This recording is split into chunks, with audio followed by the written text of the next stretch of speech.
Good morning mga maring. So today ay dadalhin ko ang aking aso sa doktor dahil matagal na talaga ito na problema sa kanya. Lagi talaga siyang ganyan. Ever since summer, lagi siyang nangangati. So ginawa na namin lahat. Akala namin baka allergy. So binagyan namin siya ng allergy na gamot, may vitamins, may probiotics. Pero wala pa rin. So, may nakita ako na flea sa kanya. So, binigyan namin siya ng flea medicine. Pero ganun pa rin.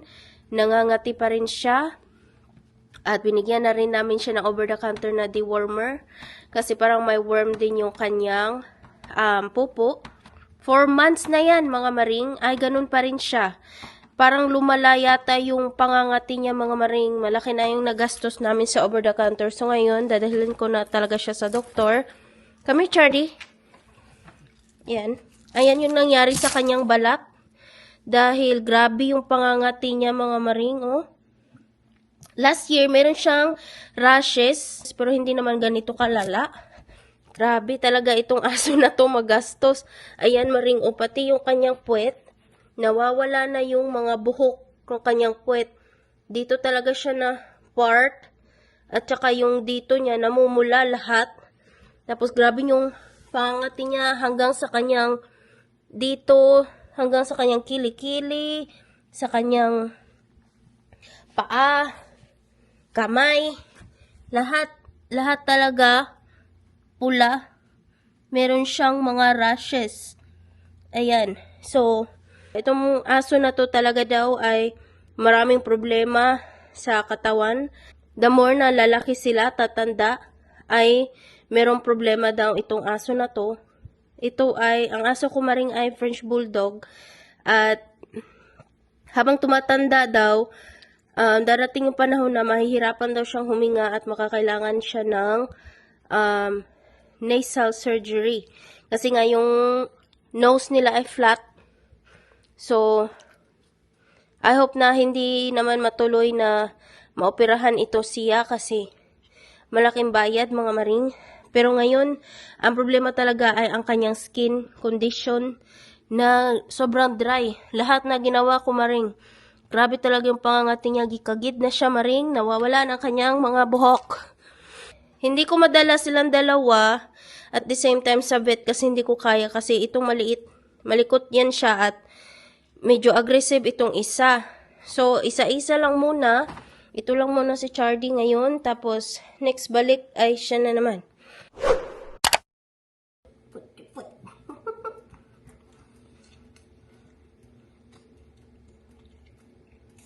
We're going to the doctor. Yay! Oh, si Charlie. Tapos ko na siyang naliguan. Kasi ang aso na ito, maring, ay mabaho talaga ang aso na ito. Pag hindi naliliguan ka, nililiguan ko siya normally once in 2 weeks. Pero dahil nga sa skin niya ngayon, no, once a week ko siyang nililiguan para naman hindi siya masyadong maibsan yung kanyang pangangati. At saka ang aso na to ay lagi talagang nangungutot. Grabe pag nangutot ito, ang buong bahay talaga yung babaho. Okay, Charlie. Yan, go. Diyan ko lang muna siya ilalagay, maring, kasi wala akong booster seat. Yung booster seat na binili ko ay bukas pa darating. So, get in, Charlie. Come here, Charlie. Sit down, Charlie. Sit down. Tanggalin ko lang to. Yan, naglagay lang ako ng pad dyan in case na magsuka siya dahil hindi ito sanay sa sasakyan, maring. Okay, sit down, Charlie. Sit down. Diyan lang muna siya sa ibaba. Kasi kapag ilagay ko siya dito, maring, mahuhulog siya. Dito na lang dahil wala pa siyang booster seat. Ayaw pagsuka, Charlie. Maglisod daanig. Limpyo, okay? Di magsuka. So, punta na tayo, mga maring. See you doon sa veterinarian. Ano siya pa? 30 minutes drive from our house, ang vet. Behave na behave siya, mga maring. Behave ka lang dyan, Charlie boy.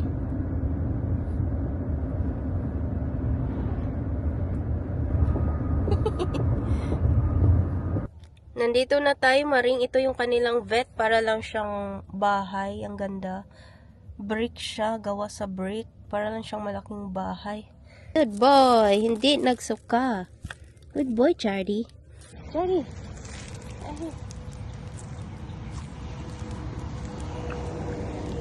Hey. Why'd you throw up?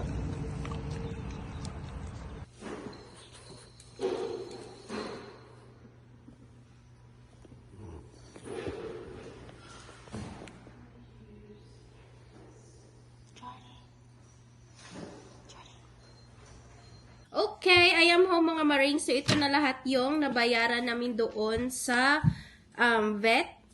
So, unang-una ay yung brief examination, yung physical exam na ginawa ng doktor sa kanyang skin is $35.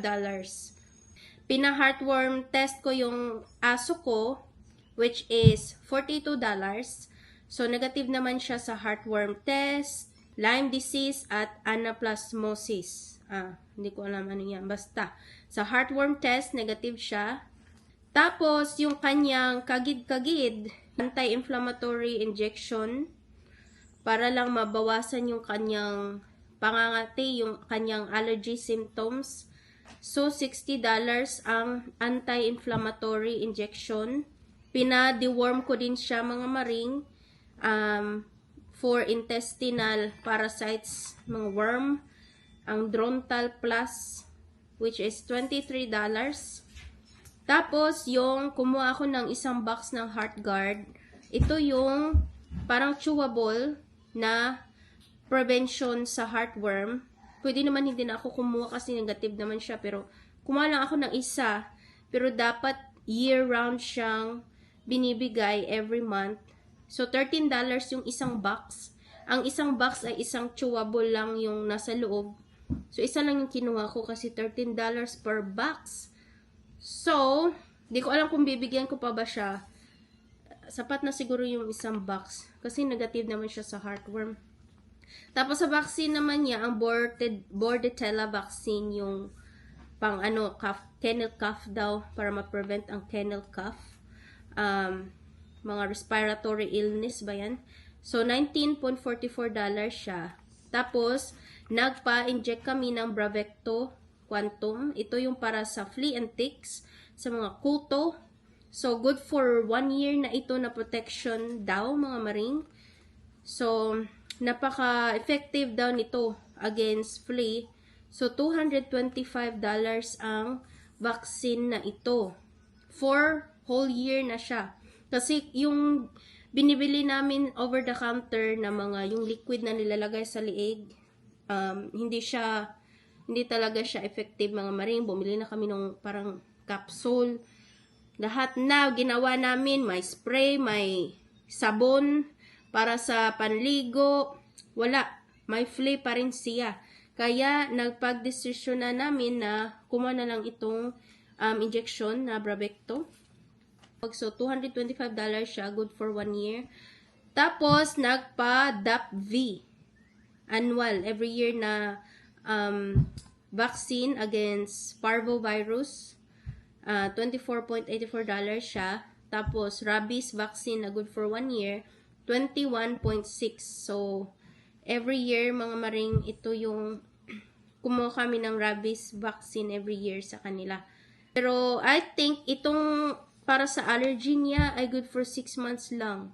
So, dapat pala, every 6 months ko ginagawa itong pang-allergy kasi pag summer talaga ay bumabalik yung kanyang skin condition na ganun, mga Maring. Na nangangati siya ba? Sobrang nangangati hanggang sa masamad na ang iyang panit, mga Maring. Pag uwi namin, nangangati pa rin siya. Kinakati pa rin niya yung kanyang, yung likod niya. So, hindi ko alam kung ano ba ang gagawin ko. May sabon ba na para bumalik yung buhok niya or bumalik yung para mawala yung kati-kati niya, mga Maring. Hopefully, itong injection na binigay, mahal pa naman, $60 ay I hope na effective ito at hindi na siya mga tikati, mga Maring. Tapos, meron ding waste disposal fee na $2. Hindi ko alam anong ginawa nila. Baka priners nila yung sampot niya. So, ang nabayaran ko lahat mga maring ay 452.88 sa isa kong aso. Ang aso ko ay nag-lose siya ng weight mga maring kasi before 25 pounds siya, ngayon ay 23.4 pounds na lang siya.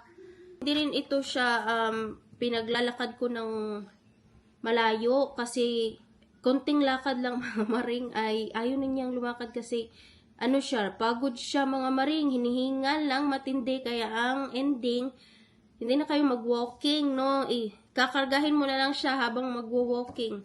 Itong aso na to. So, napakakit ng aso nito. Parang, ano siya, para siyang stuffed toy. Kaya nga lang, maselan siya na klase na aso. So, sa susunod, if ever dumating ang panahon, ay ito na ang aking first and last na French Bulldog. Talaga siya magastos talaga siya na klase na aso. Marami siyang health problems ang aso na ito. So, ayan mga maring ang gastos lahat sa pagdala ng aso ko sa veterinarian. Pero, hindi naman ito everyday. Once a year namin itong ginagawa. Mga vaccine, once a year. So, I hope talagang na mawala na itong ganito maring. Yung bumalik yung dati niyang skin ba na maganda, at saka yung kanyang buhok. That's it mga maring, ang video ko for today. Kung meron kayong aso na kaparehas ko na French Bulldog, so ano ba yung ginagawa nyo para ma-maintain yung magandang buhok at skin ng aso ninyo dahil prone talaga ito daw sa allergy ang aso na ito. So, paano nyo ba mini-maintain ang aso ninyo na French Bulldog? Dahil hindi ko pa rin alam na paano siya pakinisin mga maring na nawala na talaga ang kanya buhok. Problem talaga ito every year. Tapos minsan yung buhok niya nang lalagas ng sobra. So, hindi ko na alam mga maring.